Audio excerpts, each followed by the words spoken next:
नव बिहार चेतना आप जो एक संगठन बनाए हैं समाज के लिए, बिहार के लोगों के लिए, युवाओं के लिए, जी आप उसके राष्ट्रीय अध्यक्ष हैं। क्या मेन मोटो है, क्या इसका मकसद है सर? कैसे आप मजबूत कर रहे हैं पूरे बिहार में सर इस? देखिए, नव विहार चेतना का जो सपना है, मैं आज से नहीं, पिछले 25 वर्षों से मैं इसको जी रहा हूँ। लेकिन जिंदगी का एक ढर्रा होता है कि जब तक आप अपने व्यक्तिगत संघर्ष को पूरा नहीं करते हैं, तब तक आपको किसी काम को अपेक्षित रूप से करने में आपको परेशानी होती है।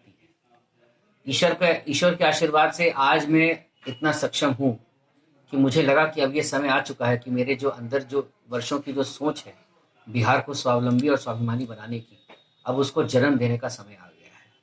और इसी नाते हमने ये नया नाम रखा, नव बिहार चेतना, नए बिहार की चेतना।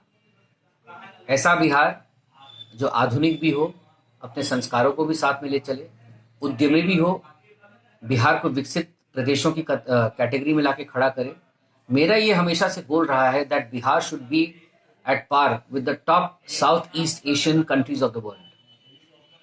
तो मेरा हमेशा से ये मानना रहा है, rooted to Indian lifestyle and modern Bihari आप रूट्स। आपके खानदानी, आपके दादा, आपके फादर लोग हमेशा बीजेपी के बहुत बड़े हर कुछ पोस्ट पर है, अभी केंद्रीय मंत्री है, लेकिन आप बीजेपी को छोड़ के अलग तरह से एक आप अपना संगठन बनाए, क्या सोच है आपका सर इसमें? देखिए, सबसे पहली बात, मैंने बीजेपी को छोड़ा नहीं है, मैं बीजेपी का कार्यकर्ता हूँ, लेकिन वो मेरा राजनीतिक प्रोफाइल है और मैं उसकी चर्चा इसमें बिल्कुल भी नहीं करूंगा, क्योंकि ये जो संगठन है ये बिल्कुल गैर राजनीतिक संगठन है। इसमें बीजेपी के अलावा किसी भी विचारधारा के लोग, चाहे वो वामपंथी हो, चाहे वो मार्क्सवादी हो, चाहे लिबरल हो, चाहे सेक्युलर हो, चाहे राष्ट्रवादी हो, चाहे कांग्रेस हो, एलजेपी हो, जेडी हो, कोई भी विचारधारा रखने वाला आदमी, वो उसका व्यक्तिगत अपनी सोच है, लेकिन अगर वो प्रदेश के लिए काम करना चाहता है, प्रदेश में किसी प्रकार की अच्छी सकारात्मक सोच को क्रांति के रूप में लाने के लिए काम करना चाहता है, तो उनका स्वागत है। नवबिहार चेतना वैसे भी एक सामाजिक मंच है, ये सिर्फ समाज के विकास के लिए काम करने वाली संस्था है और सामाजिक रूप से जो आगे बढ़ना चाहते हैं उनका स्वागत है। सर, आप स्वावलंबी की बात करते हैं अपने संगठन के थ्रू, जी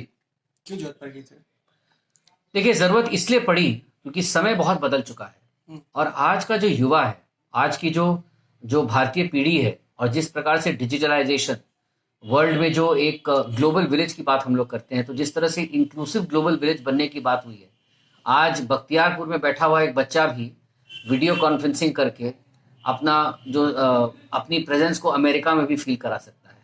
आज आपको नवादा में बैठा हुआ एक व्यवसायी भी आपको लंदन में बात कर सकता है। तो डिजिटल वर्ल्ड के आने के बाद कनेक्टिविटी बहुत ज़्यादा मतलब क्लोज हो गई है।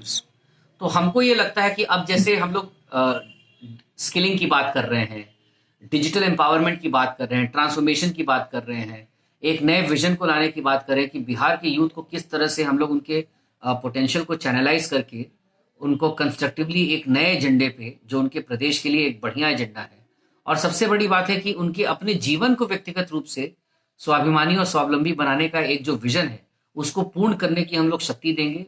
आपके माध्यम से जितने भी टॉप क्लास प्रोफेशनल्स हैं किसी भी फील्ड में, जो बाहर में बसे हुए हैं, बिहार के बाहर भी या देश के बाहर भी, जिनको बिहार से लगाव है या जो बिहारी समाज से आते हैं लेकिन कहीं और काम कर रहे हैं, मैं उन सब को इस मंच पे एक खुला न्योता देता हूं कि आप हमारे साथ जुड़िए और नए बिहार को बनाने का काम करिए। ये ऐसा बिहार है जो राजनीति से परे बिहार है, और राजनीति अपनी जगह है, सामाजिक काम अपनी जगह है। राजनीति करने के लिए तो बीजेपी की अपनी विचारधारा है ही मेरी, वो मेरा व्यक्तिगत हस्तक्षेप है, उसका सामाजिक काम में कोई लेना देना नहीं। जो राजनीति का जो मंच है, तो वो राजनीतिक मंच से होगा। जब ये मंच विकास का मंच है, समाज के कल्याण का मंच है, और एक ऐसा मंच है जो नए बिहार के क्रिएशन के लिए काम कर रहा है, तो हम इसको राजनीति से क्यों देखें? तो राजनीति को इससे जोड़ना उचित नहीं होगा। लेकिन I want all the top class professionals of the world, including top class agencies who work in transformative and constructive change in today's people. I want them to come to Bihar. I want that they should use us as a vehicle of transformation, identify the areas in which they want to work in Bihar. They can use the organization of Nav Bihar Chetna to identify the districts in which they want to come and work in Bihar, and then subsequently help us in empowering the ordinary Bihari youth and the common Bihari people.